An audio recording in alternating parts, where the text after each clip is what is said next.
Thursday night football last night. Bucs, Bears under a minute left to play. Tampa needs a field goal to win. 4th and 6. Brady misses the receiver, but wait, fourth down, guys. It's fourth. No, Brady, that was it. You're done, buddy. Rare mental lapse. It appeared that Tom Brady lost track of downs at the worst possible time, and that's how this one ended. Oh, I hate that iPad. Bears hang on for that 20-19 win. Here is Tom Brady on the final play. Yeah, I knew we needed a chunk, and I was thinking about more yardage. And then, it was bad execution. And we had a great opportunity there, so just didn't execute when we needed to. I didn't have our team ready to play, so it's obvious. Bruce, at the end of the game there, that last drive, it looked like Tom might have been confused with what down it was. Did he not know it was fourth down? Yeah, he knew. He knew. Okay. Or did he know? Our quarterback, Michael Vick, is joining us now. Dying to know what your take was on that, Mike. What did you see last night from Tom Brady and that apparent mental lapse? Mike, be honest. Yeah, the GOAT got caught up in the moment. The GOAT got caught up in the moment, man. I mean, it was unfortunate. Like, Tom almost convinced me that he had another down left last night. And, and watching, I mean, I honestly thought that he had one more down. But I just think he got caught up in the moment. The game's moving fast. I don't know how too many drives he done had with this Buccaneers offense this season. But it's evident that, things kind of got out of whack, and Tom certainly lost track of what was going on throughout the game. And, it happened at a critical moment. It happened at a time where he needed to be at his best, and it just wasn't there, unfortunately. But, I can understand Tom, trying to get the chunk.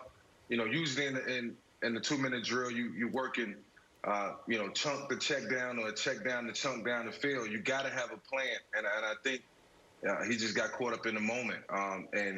Unfortunately for the Bucs, man, it didn't work out. So, yeah, I'm trying to recollect if this ever happened to me throughout the course of my career, but I think in 2-minute drills and just couldn't think of those moments. That's when you locked in the most.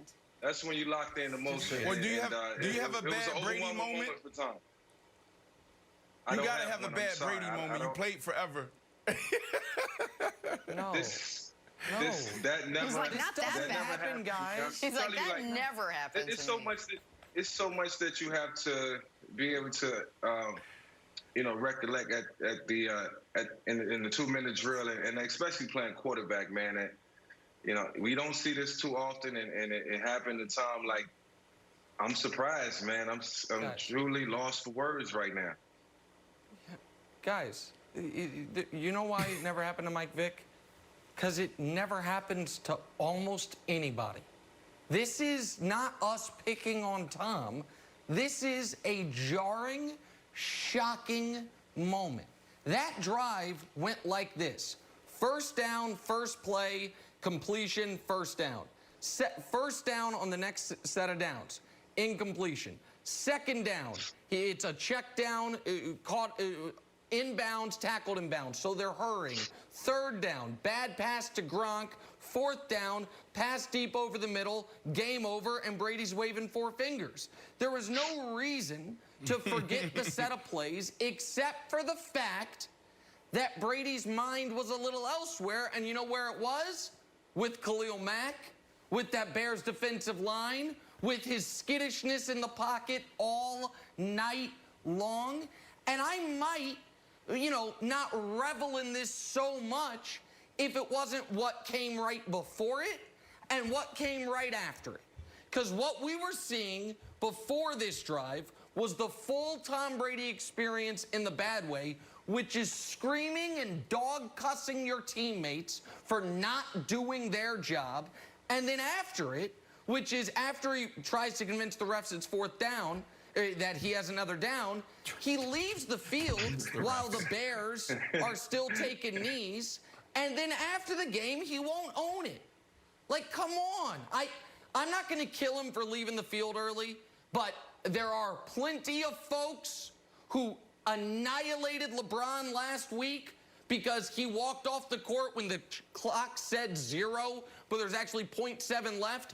He's running off the field when the Bears are still taking knees instead of congratulating Nick Foles. Nick Foles out there looking around like, where's Tom? Where's Tom? Nah, bruh. He's in the locker room. He's getting ready to lie to the America at his press conference. That all happened, Brandon, and there's no way around it. That's bad. That all happened. Yeah. No, that's bad. And to be honest, Nick, we didn't feel, and that kind of changed my tone a little bit. You know, he's the GOAT. You know, Mike, you just said it. We say it every single day. And you know, there's high expectations when you have that title. So that's inexcusable. But at the end of the day, you know, was this a bad play? Yes. Is it the defining moment? Was it a defining moment in this game? Yes. And it won't be a defining moment. We won't know if it's a defining moment in this season until the end of the season, if they miss the playoffs by one game or if they don't make the playoffs, right? So right now it's still a lot of football left. I know we only have 16 games in the NFL season, but the season is long. You know, they'll be okay. There's no doubt in my mind they'll be okay. I love what I'm seeing on the defensive side. They have one of the better defenses in the NFL.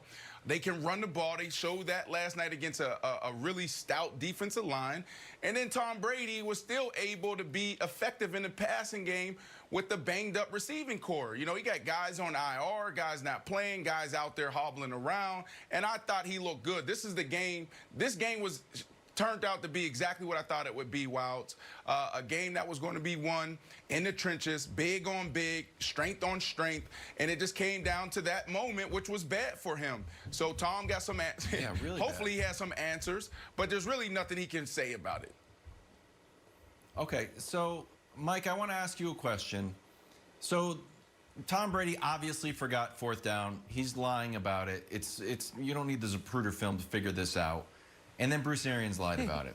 So you know what I'm going to do? Maybe because I'm a lifelong Tom Brady fan. Mistakes happen. It is what it is. Guys drop balls. And I know you talk to professional athletes, like it's not just that one play. Every play is important. There was a holding penalty. You know, it's a little team atmosphere.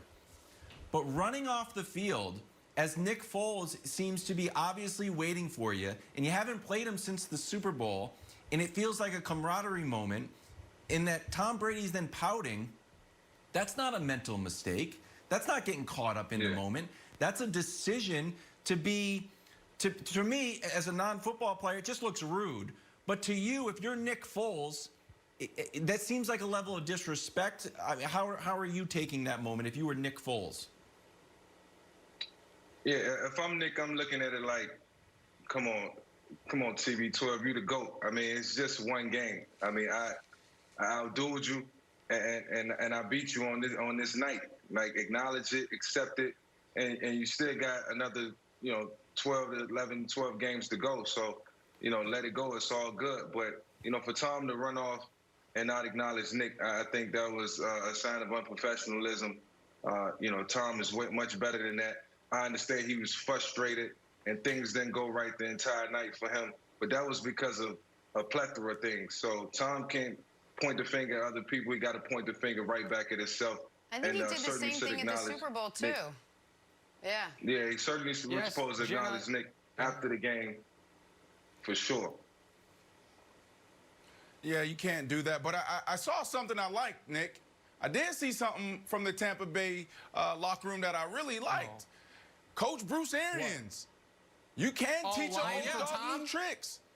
Helping out Tom. Yes, that's what we crushed him the first couple weeks, right? And he sat up there and said, I didn't get my team ready to play. And he said, oh, Tom knew. That's what you're supposed to do as a leader, because what happens is if he stands up there and he actually acknowledges it, now he's adding more fuel to the fire, Wilds. That's why you do that, because the story becomes now there's tension in the locker room.